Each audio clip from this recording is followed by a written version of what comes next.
All right, today we're talking with Matt and Lisa Hammonds from Full Leaf Tea Company. Matt and Lisa, welcome to the show. We got two of you on here at once. That's awesome. So I do want to start off by taking us back a little ways and telling us about your backgrounds, where you guys are coming from. Yeah, awesome. We're happy to be here, Joe. And again, I want to start by saying thank you for your service, and everyone that's listening, thank you for your service as well. It's an incredible sacrifice you all do, so we really appreciate it. Appreciate it. Uh, well, anyway, so yeah, kind of a background on Lisa and I. We met in college and at Oregon State University and met there, dated for a while, got married right out of college, and started in the construction business in 2008. So give you Yeah, literally the worst time ever. so that's kind of our, I guess, our start, which kind of, really hit us hard, and we went through a lot of financial challenges and everything you can think of, even our trash cans getting taken away from us because we couldn't afford to pay our bills. So went to the bottom of the bottoms, and so dealt with that. But we always wanted to start a business from scratch. That was really important for us. Mhm. We both have kind of entrepreneurial backgrounds and really just wanted to start something. So about 2012, I would say we really started kind of going through ideas. And at that time, I had gotten into tea and then got Lisa into tea, and we really just enjoyed it. And so we wanted to start, we thought an e-commerce business, and we wanted to start something that didn't take a lot of money because we were pretty much broke at the time.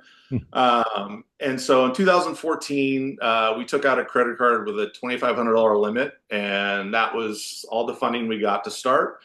Got our first tea, and then just launched and did everything ourselves because you couldn't afford to hire anyone. And so kind of started out slow, and then got a couple of good breaks with some different ads that really kind of propelled us. And then we've just been growing since then. So we're now in our 10th, we just got our 10th birthday. So we're officially 10 years old now. So Awesome. defied the odds there, but we're Yeah. up to 26 employees, soon to be 27, 28 in the next couple of weeks, and just been growing like crazy. So it's been a really fun ride. Yeah. So you say you both kind of had entrepreneurship in your blood. Where does that come from? I would say, well, for me, I didn't even realize that that was kind of what my passion was. It started when I was younger and, doing the, oh, maybe I can do the door-to-door, magazine sales and stuff like that. Yeah. And then it was, oh, I'm going to try to, in middle school, I'm going to sneak some candy from, this Costco order that we did from home and see like how much can I make for it. I actually did get in trouble for that, so I wouldn't recommend it. But I You think would we've be just always surprised how many people I've had on the show that would take stuff to school and sell it on the playground and stuff and end up getting in trouble for yeah. doing it. It's true entrepreneurial venture. I know I had no idea that was really the beginning of it. But Matt, I think, has always really that has been his passion for sure. I Yeah. sort of have dabbled in a little bit of everything, which I think has worked really well for us. I love to learn. I love trying new things, and we didn't have any background in web design, product development, advertising, e-commerce, any of it. So really, when we set out on this, the whole thing was just learning, and without any sort of real resources other than, well, I guess Google. And at that point, I was pretty much driving around to see who didn't have their Wi-Fi locked. So we're having to go to Starbucks, but not really being able to buy more than a drip coffee. And now I don't Yep. even drink coffee. So Yeah. And so you guys have been tea lovers for quite a while. Like, where did the love for tea come from? Just, discovered it on your own, or is there any Yeah. story behind that? For me, I always grew up, my family always drank a bunch of iced tea, just regular Lipton iced tea, always had that in the fridge. So I always really enjoyed tea. And then a few years before we started Full Leaf, I big coffee drinker, 3+ cups of, dark coffee every day. And I still love the taste of coffee, but I just never liked how I felt after drinking coffee. So it just never felt great. And then as I was kind of getting more into tea, I'm like, well, maybe I just stopped drinking coffee. And so I just switched on to tea, feel a ton better, lot less health issues, everything along those lines. So that really kind of springboarded me into like tea. Yeah. And yeah. go ahead, Lisa. So I think for me, kind of same thing. Growing up, my mom always drank a lot of tea. And I kind of always looked at it as a way of spending time with like friends and family. It was not necessarily a ritual, but we'd have like little tea parties and things like that. So I really enjoyed that part, like the relational part of it. Hmm. And then, going more onto the business side, it's lightweight and consumable. So it was really a great product to get us going. Hmm. Yeah. So what were some of the first steps you did in starting your business? You guys only had $2,500. You just went out and found some of the teas you liked and tried to. How did that go? Yeah, so we spent, I would say, probably a solid 6 to 8 months before we launched, just researching, finding sources, suppliers, ones that kind of fit with the teas that we were wanting to offer. And so it was a lot of samples, getting samples in, testing things out, doing all that kind of stuff. And then I think we settled on, we were going to spend about $1,000 on our initial inventory. And the other 1,500 was to hopefully carry us through long enough so we could get some sales. Hmm. Uh, and so that's what we did. Yeah, we found a couple of sources and then landed on it, ordered it in, and then our packaging was all done by us by hand, printing on our printer labels and cutting them out and getting blank tins and filling them and labeling them. And everything at the beginning we all did by hand, so because we couldn't afford pre-cut labels, all those things that we now use. It was just how can we get a product that looked good with the least amount of money possible was kind of our start. Yeah, and Yeah. I feel like too well, kind of going back to when Matt was saying we're doing all of the research at the beginning, what we really noticed was in the tea industry, there weren't a lot of big players. And the ones who were out there, a lot of their teas were artificial flavors, they put candy in them. They weren't organic, they weren't wellness focused at all. And for us, that was a really big part of who we are, is we wanted to, combine herbs and make blends that are proprietary to us, but then are also benefiting and being able to educate your customers and what are the benefits of each herb and really present them with wellness and true organic teas versus like if it's some of these like really low grade crushed leaves, synthetics and things like that. So Yeah. yeah. Yeah. And so just describing the industry, like what you said about tea, I was curious how the tea industry compares to coffee, because that's another big one where everyone's starting their own coffee company. Can you expand on that? Yeah, it's really interesting. So, kind of the tea industry in the United States, it goes all the way back to the Boston Tea Party, and tea used to be the number one consumed drink in the United States until the Boston Tea Party, and then it became un-American to drink tea. But we still needed our caffeine, so that's when America turned to coffee, and it's kind of an interesting history to it. Yeah. Uh, and so America is, one of the few countries where coffee is the main drink. Most of them, it's tea. But tea has really seen a big comeback, I would say, over the last 10 plus years. People just discovering all the options, all the varieties. It's just so diverse in what you can drink and with tea. And so I think that's really kind of started to turn more people on to it. It's a I can have these caffeine-free teas that still taste great. So it's really started to kind of pick up. But the industry, what was kind of nice for like the finer tea, loose leaf tea that we do, there's no real big players. And so we weren't, going into say, ready to drink bottled tea going up against Coca-Cola or something like that. So Mhm. we thought it had a better opportunity for us and less chance of being crushed by a big player. Interesting. All right, hold that thought. We're going to take a quick break. We'll be right back.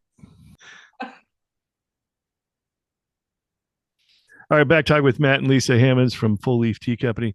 So, Matt and Lisa, you guys got your business started. You were online ordering only. So you're starting an online business, selling tea. What were those first few days like? Who was your first customer, and then where did it go from there? Yeah, so my first customer was, or our first customer was actually my Aunt Sue, thank you. But the funny thing about that is when we got started, we actually really didn't want to tell our family and our friends about it. And not that, we don't love them and didn't want their support, but we wanted to make sure that whatever it was that we were building was going to be sustainable and also, we were gaining customers who didn't know us, who we could start to really educate and teach about our brand. And then hopefully there, word of mouth gets out. I feel like sometimes with especially new businesses, you rely on your family and friends and you get that like super excited, hype at the beginning, you're getting all these sales. Well, after time, your family and friends can only support you so much. So then it kind of Right. takes into account like we need real sales and real customers. So Yeah. And so your online sales, can you describe like maybe what your, what you guys did in the first month or two, 6 months, year, and how your volume grew after that? Yeah, no, first month, I don't know, maybe $100, $200, something like that. It Yeah. was pretty slow. And actually, from the start to today, we've averaged almost 100% growth year over year. So it's been pretty crazy. But what really kind of got us springboarded was a few months in. Somehow I got us into the Pinterest advertising beta program. Huh. And so we were realizing we needed to do some advertising. And so I got us into that program and we built our first ad and had a $50 budget, put the ad live with $50, got $150 in sales off of it, and then put it right back in. So, Nice. for us, it's just really been any sales success we get, it's about putting it back in and continuing to grow. And it's kind of a snowball effect, over time, those little things that we put back in grow into a really big thing. Yeah. And like what were some of the other, what were some of the other things that worked in the early days of starting an online product business? So for us, when we started, I was really focused on, I wanted our website to look like we'd been established for years. I wanted to come, our customers to come and really have that confidence, like, oh, these people know what they're doing. Well, they know, we were just starting and all kind of learning together. But with that also, e-commerce to me has always sort of had a little bit of that like cold disconnect. I came from a retail background where I got to interact with my customers daily and really put personality into everything that we did through sales. For Mhm. us, you get onto a website and you really only have your product page and what they see to, make that impact and start, making that connection. So with our orders and packaging, we decided to do handwritten cards. We thought, here's a really great way of being able to show people like there's actually a real human on the other side of this. We're not just like a machine that's pumping orders through and getting them out. So we started that at the very beginning. We're still doing it. We have three full-time card writers. And, it just depends on, how the month is going. If it's fall, we're going to give you like a, cozy up with a cup of tea and things like that. But I think our customers have really enjoyed that extra step that we've taken to, especially like I said, in the world of e-commerce, it's kind of that cold feeling when you open up a package, but we want it to be an experience on top of everything else. Yeah. So So are you guys still pretty much 100% online? Yeah, we are. We're 95% of our sales is direct consumer through our website. We do have some wholesale as well and sell a little bit on Amazon, but most of it's direct consumer through our website. And we really love that just to be able to connect to the end user, be Yeah. able to have that communication line and really just be able to create relationships. I think it's important that we've realized recently, I think a lot of people have kind of I don't know what the word is, but uh, is not really liking corporate, everything corporate today, big Amazon, big, massive companies, Right. and there's no real like personal connection anymore. So that was a really important thing for us. Like Lisa talked about handwritten cards, but we also really just try to connect and say, here we are, we're real people behind this, company in Southern Oregon. We're not some big conglomerate somewhere or venture capitalists or anything like that. Yeah. Um, where are you guys at now? Like how many different varieties of tea are you selling? And is it always the same teas every month, or do you get like does it shift and ebb and flow all the time? yeah, so product wise, what we have 100 and like two. Okay, well there we go, 200. Here I go. And I would say it's not so much that we rotate things through seasonally as much as, well, as the year goes by, different things become, I don't don't want to say more importance, but right now here, for example, as we're going into cold and flu season, we're and a lot of back to school and things like that, we're seeing a boost in immunity and congestion, cough, cold, flu, things like that, where, during the summer, it was more about, live fit and energy and things like that. So I do think we have a little bit of seasonality in that sense, but because we also have a broad range of offerings. We have like anti-inflammatory and sleeping tranquility and things that, year round people do have, ailments and issues with, that keeps us going. But we do see a little bit of a change, like I said, just kind of based off of the season. Yeah. And do you import most of your tea or all of it? Yep, from all over the world. Yep. And so the way we look at any of our herbs and teas that we order is we try to find the best, most quality source that we can get it from. And most teas grow better internationally. I mean, tea farms in the US is a relatively new thing. So a lot of our teas we source, whether it's Japan or China or whatever, have tea fields that have been producing for 400 years. So just the history there, the right climate, everything like that. But there's also herbs like peppermint grows best in the United States. So our peppermint comes from Washington State. So it just really kind of depends on what herb and spice and where it grows best, and then we get it from there. Yeah. And was there a big learning curve when it came to learning how to import different kinds of teas from other countries? Like, tariffs and customs and all that. Can you talk us through that Well, a little and I bit? think, oh, go ahead, sorry. Sorry. I do think one thing that was really helpful for us is that because we're a USDA certified organic facility, we already have a short list of farms that we can look at. So it makes it a little bit easier to try to, to narrow it down because there's only so many that follow the same guidelines and regulations. So, So okay. Then tell us what does it mean to be organic certified and what is involved in that?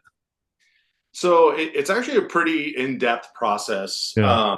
A lot of it's paperwork related because we don't actually grow anything ourselves, so we're not on the farming side of things. But for organic, the main thing is we have to be able to trace and show from origin to final cup that someone drinks where all those ingredients came from, prove that they are organic certified, show how we used them in what blends, how many final packages that was. So it's really an end-to-end process that we have to be able to prove with 100% certainty that everything in there was done to organic standards. So it's pretty in depth. We actually have our annual inspection coming up in about a month.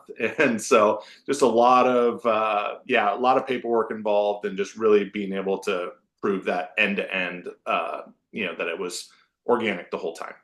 Yeah. So if you're buying tea from a place in China, do the organic certifiers go over to China and inspect that field, or how does that work? Because you're not, like you said, you're not actually the ones growing it. Yeah, so our organic USDA organic basically partners with countries all over the world to have the same standards, and so they'll have their program in China or Japan or wherever it may be that has the same standards or better of USDA organic, that they have to be able to also prove it was grown this way. Here's the test results, here's the certificate of analysis and all those kind of things that shows, okay, yes, this was done correctly. Interesting. Yeah, I've never actually, I don't think I've actually interviewed somebody that is running some business that's considered organic. So I was curious about that because you hear a lot of different things about it, but and it is it is a difficult certification to get and hard to maintain. You got to be very very particular about things. Yes, yep. You find that most of your customers are actually looking for the organic label. I think so. And I think a lot of it because we are so wellness focused in our product offerings, it's just kind of that extra, I guess, a little bit more of confidence that we can give our customers. Like we are willing to take the extra steps. We do have to pay more for our materials and for things like that because being organic, it does have those extra pieces that have to go behind it. But we think it's worth it. And I think our customers really appreciate that too, that they can see that we really are trying to bring the best possible product to them. Mm-hmm. So Yeah. after 10 years, and you have like 26, 27 employees now, what kind of numbers can you share with us? Like, volume of tea or dollar sales, whatever you're willing to share with us. We'd like to hear that. Yeah, no, I mean it's been crazy. We still have to kind of pinch ourselves. But yeah, no, we went from, couple orders a week to, now we may ship out 1,000 orders a day. So it's been quite a big change for us. And I think I calculated the other day something like 50 million cups of tea or something like that we've now shared with people all over the U.S. and the world. So Yeah. uh, it's been a fun process. Yeah. Yeah. And you still seeing, opportunity for growth continue? Yes. Yes, absolutely. And we have a design for a building edition that we're trying to expand so we can continue to grow and have the capacity to grow for the next, 5, 10 years. But yeah, I really don't see much of a ceiling here. And we just really focus on just improving a little bit every day. And I think, especially as an entrepreneur, you want to get to the end immediately. You want to be like, I want to, hit 10 or 20 million immediately, but it's not those big jumps. It's the little steps along the way that you just have to consistently do. Hmm. And those little improvements day after day is what, adds up to big changes over time. Yeah. So how do we find out more about Full Leaf Tea Company? I mean, I guess go direct to our website, Yep. fullleafteacompany.com. We work really hard to constantly change our website, add new pieces of information, blogs, ingredient details, just different offerings. We also absolutely love feedback. So, whether it's a different type of tea that somebody's looking for, things like that. We have a great customer service team. We're very quick to respond to emails, phone calls, chats. We try to keep communication open as much as we possibly can with our customers. So yeah, direct to our site. Yeah. I used to fly to Shanghai quite a bit before COVID, and I've been in a couple of Chinese tea stores, and I have to admit, I had no idea what tea was like until I went into a Chinese tea store. Um, I guess it was almost like walking into a medical marijuana store in the U.S., except it's all tea. Just Mhm. amazing how the different varieties, and they got them all in these big jugs, and a lot of them are very colorful. A lot of them smell great. A lot of them don't smell great. Just jars and huge vats and wooden barrels just full of any kind of tea you would ever imagine. They've got labels on every one of them about this one's for energy, this one's for this. I'm not sure how accurate some of that stuff is, but yeah, I, honestly, I don't think most Americans probably have no idea to the extent what tea is like in the rest of the world. Like we already talked about that a little bit, but like, do you know what, like any, like the statistics around the world of like number of tea drinkers or volume of tea compared to like coffee, let's say? Yeah, so actually, tea is the number one consumed liquid on Earth, other than water, and that's what's kind of interesting, and I think a big opportunity for the United States for us because it is so much more drank, I guess, across the world Huh. than coffee is. Not that coffee is bad or anything like that. It's just the varieties and the options, especially when you get into herbal teas, is really kind of endless and. So that's what we really love is just being able to, show our customers all these new herbs, all these new combinations.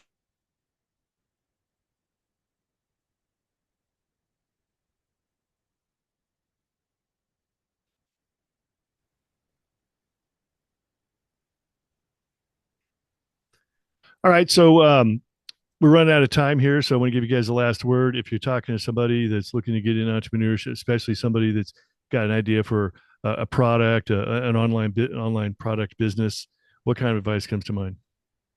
Yeah, I'd say the first thing with starting a business from scratch is it is a challenge. So I kind of equate it to having a child. It's like you have good days and you have bad days, and it's definitely a challenge. But you have to kind of love it like your child and be willing to stick out those bad days. Go through those gut punches, and that I think is probably one of the most important things. Is just keep pushing keep working, and just don't give up. It's every day we'll have a different challenge, but as long as you keep pushing through, I think you'll succeed. Awesome.